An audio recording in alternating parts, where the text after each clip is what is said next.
Welcome back friends, मैं नीलेश माली sir आप सभी का इस वीडियो में स्वागत करता हूँ मेरे चैनल्स में।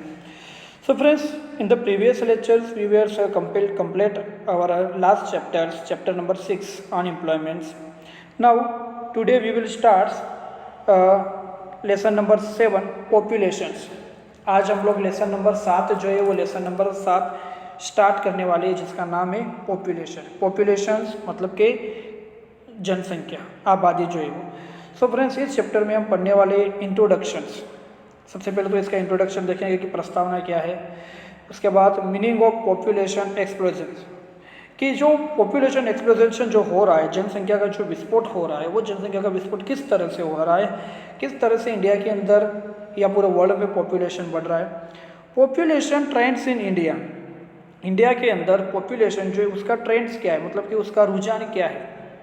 फिर उसमें कौन कौन से टॉपिक हमें देखने हैं। Size and growth rate of India's population, India की जो पॉपुलेशन है उसके साइज क्या है या उसका ग्रोथ रेट क्या हो रहा है। Male and female population in India, India के अंदर जो मेल पॉपुलेशन है वो कितनी है या फीमेल पॉपुलेशन है वो कितनी है। जेंडर रेशियो, भारत में लेडीज़ और जेंट्स इन दोनों का जो जेंडर है, जो जाति प्रमाण है वो कितना है।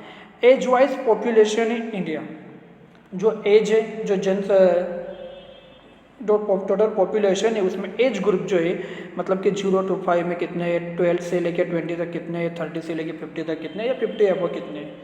Rural and urban population in India, India के अंदर जो रूरल पॉपुलेशन है वो रूरल पॉपुलेशन कितनी है और अर्बन पॉपुलेशन जो है वो अर्बन पॉपुलेशन कितनी है। उसके बाद ये देखेंगे इसी में cases of rapid increase in population growth, population का जो ग्रोथ हो रहा है उस ग्रोथ में रैपिड ऐसे ज़्यादा जो वृद्धि हो रही है उसका क्या रीज़न हो सकता है। सो मीनिंग ऑफ बर्थ रेट, जो जन्म दर है उसका मीनिंग क्या है। मीनिंग ऑफ डेथ रेट, जो मृत्यु दर है वो क्या है। Cases of high birth rate, देश के अंदर अगर बर्थ रेट जो है वो बर्थ रेट किस तरह से ज़्यादा हो रहा है तो उसके क्या केसेस है वो cases. Social factors, universality of marriage, मतलब कि सभी रिलीजियस देखोगे, सभी कास्ट देखोगे, सभी रिलीजियस देखोगे तो वहाँ पर मैरिज करना कंपलसरी है, ठीक है। और अगर नहीं मैरिज होता है तो उसकी हालत क्या होती है। तो आप अगर तारक मेहता का उल्टा चश्मा देखते हो तो उसमें देखते हो पोपटलाल की हालत क्या होती है, ठीक है। इसलिए मैरिज करना कंपलसरी हो गया इंडियन सोसाइटी में। अर्ली मैरिज एंड विदाउ रीमैरिज, मतलब कि जो विवाह है, जो शादी है वो बहुत ही कम उम्र में होना, जल्दी होना, और अगर जो विडो थे मतलब जो विधवा थे उनका वापस रीमैरिज होना। Preference for a male childs, जो मेल चाइल्ड है मतलब परिवार में अगर बच्चा जन्म ले रहा है बॉयज़ तो उसे ज़्यादा ध्यान देना। Joint family system, joint family system जो है वो भी एक सबसे बड़ा कारण माना जाता है, क्योंकि जॉइंट फैमिली होती है, परिवार की जो रिस्पॉन्सिबिलिटी है, जिम्मेदारी वो किसी के ऊपर आती ही नहीं है। Economic factors, low level of education, आर्थिक रूप से अगर देखोगे आप तो उसका रीज़न है कि लो लेवल ऑफ एजुकेशन, जिन लोगों के पास एजुकेशन कम होता है या कम पढ़े लिखे होते हैं वो लोग किस तरह से पॉपुलेशन को बढ़ाते हैं या किस तरह से अपना कंट्रीब्यूशन देते हैं। लो लेवल ऑफ इनकम, जिन लोगों की इनकम कम है वो इनकम कम वाले लोग किस तरह से पॉपुलेशन को बढ़ाने में अपना योगदान देते हैं। हाई इन्फेंट मोर्टलिटी रेट, ठीक है, तो इन्फेंट मोर्टलिटी रेट जो है वो किस तरह से बढ़ रहा है।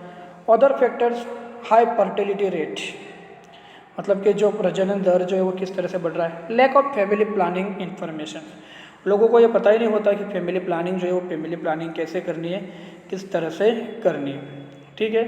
साथ ही साथ अगर देखोगे तो उसमें cases of low death rate, मृत्यु दर के कम के कारण क्या।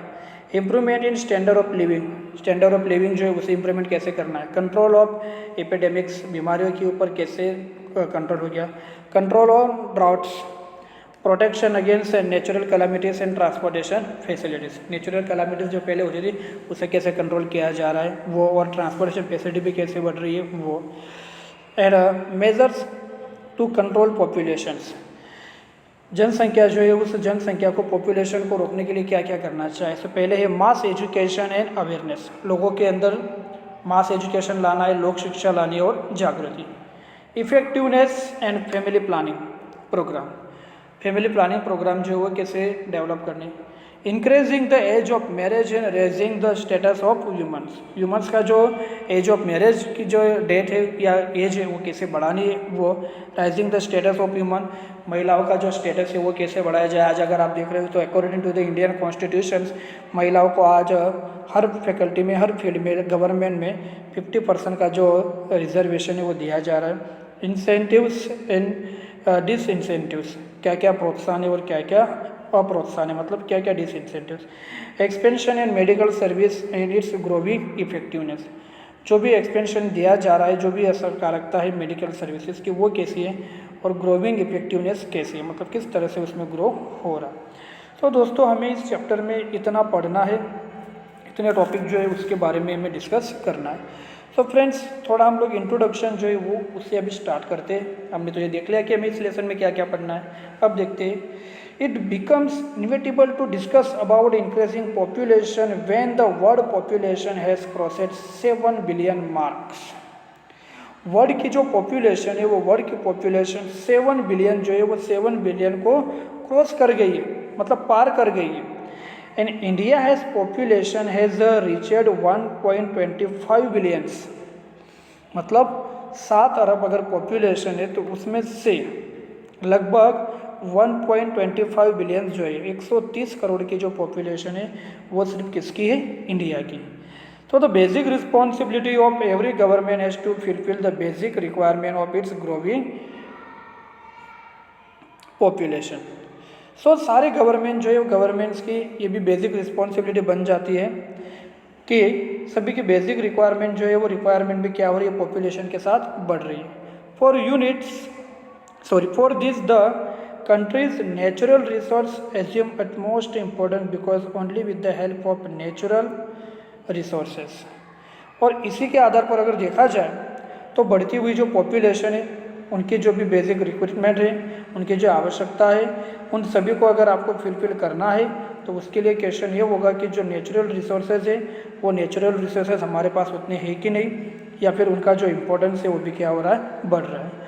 Because only with the help of natural resource, क्योंकि सिर्फ जो नेचुरल रिसोर्स है उनके मदद से ही ये डेवलपमेंट जो है वो पॉसिबल है। तो इकोनॉमिक डेवलपमेंट बिकम पॉसिबल, अगर उनकी अवेलेबिलिटी है या नेचुरल रिसोर्स सही मात्रा में है तो ही ये इकोनॉमिक डेवलपमेंट हो सकता है।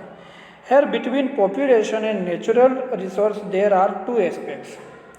और यहाँ अगर देखोगे तो जो नेचुरल रिसोर्स है वो नेचुरल रिसोर्स और जो भी पॉपुलेशन है उनके बीच 2 इम्पोर्टेंट बातें होती है। As population increase the limited natural resource depletes fast and in the long run it becomes dangerous for the future generations. अगर पॉपुलेशन बढ़ रहा है और नेचुरल रिसोर्स जो है वो नेचुरल रिसोर्स को अगर हम लोग काफ़ी तेज़ी से डिप्लेट्स कर रहे हैं, उनका नाश कर रहा है, तो लॉन्ग टाइम में अगर देखोगे तो long run it become dangerous for the future generation. तो फ्यूचर की जो जनरेशन है वो फ्यूचर की जनरेशन्स के लिए वो क्या हो जाएगा, बहुत ही डेंजरस हो जाएगा। एक चुनौती जो है वो चुनौती पैदा कर सकता है। ये सिंपल है कि नेचुरल रिसोर्स का जो डेवलपमेंट है वो लिमिटेड है और हमारी पॉपुलेशन जो है वो पॉपुलेशन आप देखोगे तो वो पॉपुलेशन लगातार क्या हो रही है, बढ़ रही है। पॉपुलेशन बढ़ रही है लेकिन जो नेचुरल रिसोर्सेज है वो नेचुरल रिसोर्स अगर आप देख रहे हो तो वो कैसे लिमिटेड है। तो अभी के जो जनरेशन है उसके लिए तो पूरा हो जाएगा, लेकिन आने वाली पीढ़ी के लिए कैसे करोगे, आने वाली जनरेशन के लिए क्या करेंगे, ये एक क्वेश्चन है। Second, when unskilled population rise होता है तो ठीक है, लेकिन अगर अनस्किल्ड पॉपुलेशन अगर राइज हो रहा है the natural resource will not be utilize in the best possible manners. और अगर ऐसे लोगों की अगर संख्या बढ़ती है कि जो स्किल्ड नहीं है और इनकी पॉपुलेशन बढ़ती है तो जो नेचुरल रिसोर्स अगर हम यूज़ कर रहे हैं तो उनका यूटिलाइजेशन जो है वो बेस्ट पॉसिबल मैनर में होना चाहिए, जो नहीं हो पाएगा, which proves to be a barrier for the economic development of a country. So when unskilled population rise, ऐसे जो अनस्किल्ड पॉपुलेशन राइज होती है the natural resource will not be utilized in the best possible manner। तो जो भी natural resource है वो natural resource utilise नहीं हो सकते, which provides to be a barrier for the economic development of a country. तो देश के आर्थिक विकास के लिए वो कभी भी, अगर आप देखोगे तो जो बैरियर्स है, जो अवरोध है, वो क्रिएट कर सकते हैं। ऐसी सिचुएशन जो है वो सिचुएशन उसमें आ सकती है। So study of population, so a study of population economy become very essential. Rise in populations is the root cause of most of the problems in an economy. तो यहाँ पर ये बहुत ही एक मुद्दे की बात है कि अगर आपको पॉपुलेशन की जो प्रॉब्लम्स है वो प्रॉब्लम्स को अगर सॉल्व करना है तो पहले उसके लिए पॉपुलेशन जो बढ़ रही है वो किस तरह से बढ़ रही है, उसके जो भी केसेस है, उसके जो भी रीजंस है, उन्हें सही तरह से जानना चाहिए, उसके बारे में पता होना चाहिए। ठीक है। सो मीनिंग ऑफ पॉपुलेशन एक्सप्लेनेशन जो है वो एक्सप्लेनेशन हम लोग नेक्स्ट लेक्चर में पढ़ेंगे। तब तक के लिए आप इतना रीड कीजिए, लर्न कीजिए और समझने की कोशिश कीजिए।